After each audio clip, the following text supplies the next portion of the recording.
I used to struggle with color because I treated it like a guessing game, picking a color and just hoping that it works. What I didn't know is that our eyes don't see absolute color, they see relationships. A gray looks blue when it's surrounded by warmer oranges. According to color theory by Johannes Itten, your brain is trying to average everything that we see. In this video, I cramped in everything you need to understand these connections so you can start choosing colors with confidence. As an art teacher, I can say from experience that no art student has ever looked at a palette of muted grays and thought, I'm definitely going to use these for my next masterpiece. It's natural to hunt for bright and saturated colors, but the truth is you can paint moody or cinematic scenes by using only colors that most people will think of as ugly or even muddy. Beauty in a painting comes from the harmony of colors, not the quality of the pigments. So the colors themselves don't really matter, it's the combination of them. Grays are the secret weapon for creating color vibrations. They also allow pretty much any combination to work. Think of gray like an intersection in the color wheel that easily connects to any part of it. The biggest misconception about gray is that it will make your colors look desaturated. In fact, having this contrast will make your painting look more saturated, and it gives you the control of where your audience is looking. Gray hues fall behind, saturated elements pop out. So you can use this as a very clear, efficient tool to guide your viewer's eye. When we talk about value, we talk about the lightness and darkness of color.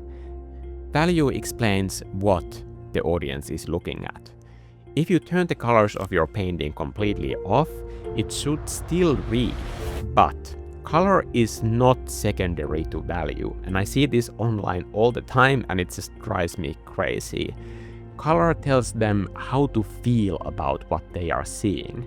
The next time someone tells you color is less important than value, just try to take the color away from any painting that you like. I mean, sure, it's still a picture, but don't try to tell me that the black and white version has the same feeling to it, because it doesn't. Your color choices can be the entire emotional tone in your work, so don't over-rely on your value sketch. Values are great for planning, but you can see value and color at the same time. Like millions of artists before digital art was even a thing have done for centuries and centuries. So it's not some outlandish skill that you cannot learn. And if you want to check your values, you can always turn your painting black and white to check the values and continue painting in color. We often hear about the word muddy used as a critique, but muddiness isn't a quality of a color. This is also about color relationships. It's about how those colors are mixed when doing shading. I have done an entire video explaining how to do this shading correctly so that you don't end up with muddy colors all over your painting. Please see this specific tutorial for that. Muddiness can also be caused by lack of value contrast. If your lights and darks are too close together, the image turns into a mush, no matter how bright and saturated your colors are. But remember, lack of contrast, that is also a tool that you can use to direct the eye into higher contrast areas. So you don't need to have high contrast everywhere, just in areas where you design that it's important. Don't trust the Hue Cube. I honestly wish that I had learned this sooner. Watch what happens when I try to darken this section of blue by using the Hue Cube. I'm moving the slider down, but the color suddenly looks more intense. I didn't touch the saturation slider at all, I just made it darker. To understand this, we have to look at the home of a color. Every color on the color wheel has a specific value where it reaches maximum saturation. Think of these as saturation peaks. As an artist, it's important to just learn where these are for each color. Yellow is naturally light value color. it is most yellow or most saturated when it is light. If you make a yellow section dark, it turns into muddy olive. It looks almost like green even though you don't touch the hue slider at all. Blue is the complete opposite of this. It reaches its peak saturation in the darker midtones, and when you make a blue color darker, it often looks like it's even more saturated than before. This is also why just adding white to a color to turn it into a highlight of an area to make it more brighter often backfires, because it can also desaturate a color depending on where that saturation peak exists for that exact color. So when we use Hue Cube, when we, for example, are trying to make the same color be darker, we have this direction that we move down and left on the Hue Cube, meaning darker and more desaturated. This is where it's important to note that this angle changes for each color, so always be aware that the box is a simplification. It doesn't calculate this unique saturation peak for you. That is something that you will naturally pick up as you keep painting. Just be extra aware of it around dark colors like cold reds, purples, and blues. Check this tutorial so that you know that you always have to change the hue every single time that you do this to make a shadow version of your local color. It's a really good color tutorial, I promise. Okay, now let's get into the secret sauce. Every light source attracts the local color towards itself, pulling every local color on your canvas towards its own position on the color wheel. Because light always has a color too. Let's say that you have a blue mug on a table in a coffee shop that has warm lamps in it, like yellowish orange light. On that blue mug, the light areas aren't as blue because that local color blue is being pulled toward the light source hue. And that transition doesn't happen along the edges of the color wheel, but through it. And when we mix all these colors, we have perfect gray in the middle. So depending on the intensity and saturation of the light, that blue color can be desaturated partly, completely, or the light can be so intense that it eventually replaces that blue color completely. Think of a red emergency light in a dark hallway. It can make a blue shirt look purple or even black. Now, you can ask yourself, does your viewer need to know the shirt was originally blue? Probably not. Omitting that kind of information makes the scene more intense and cinematic. So you have to take yourself out from the mentality of filling a coloring book. Every single segment in your painting doesn't need to be a different color. This is what we use values for, reading things. Color is for mood, and even small nuances can often do a lot to give your painting that strong sense of mood and atmosphere.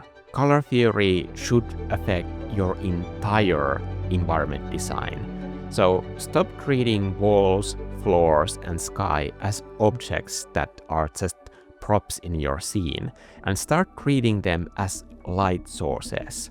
This is because all those elements reflect light.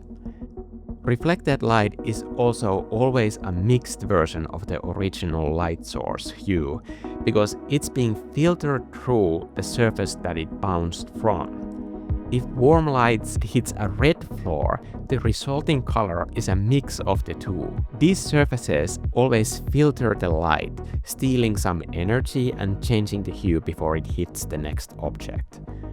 Because we have this reflected light and fill light, this is why shadows aren't black holes. They are just areas where secondary light source, the environment, has taken over. Surfaces in your environment facing up in a shadow catch ambient skylight and will often be cooler.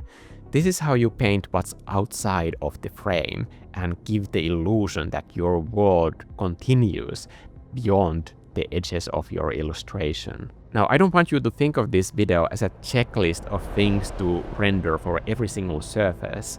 The brain is incredibly forgiving. You can leave 80% of your shadows flat as long as these temperature shifts are accurate in your focal point. The mind will automatically render all of that logic to those simplified areas. So you can get a lot more done in a lot more efficient way by just focusing on your focal point first, before thinking if you need these qualities in your environment. One of the coolest things that I learned in art school is making a color ring. To add that kind of shimmer, we use simultaneous contrast. This is the trick of, for example, placing a warm gray next to a cool gray of the exact same value. This creates a color vibration where the eye jumps between the options, and it just gives a lot more movement to a single area. The key to getting this right is the surface area. Our brains average the scene based on whatever color occupies the most space. If, for example, 90% of this egg is blue, I can easily cheat in small strokes of vibrant colors here, and the viewer's brain will still perceive the whole egg as a cohesive, vibrating blue. It's just a way more interesting painting to look at when there are these interesting color vibrations ringing together. I think this is the best way for me to explain it, but when you see that sort of movement happen on a space, it just feels awesome. So I recommend not ignoring this because it can make also the process of painting so much more fun. Saturation is a currency. If you spend it everywhere, you're broke and you can't afford to capture your viewers' attention where you actually need it.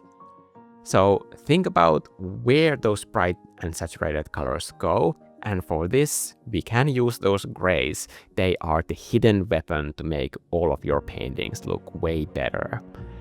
Speaking of gray, we can zoom out and look at the bigger picture.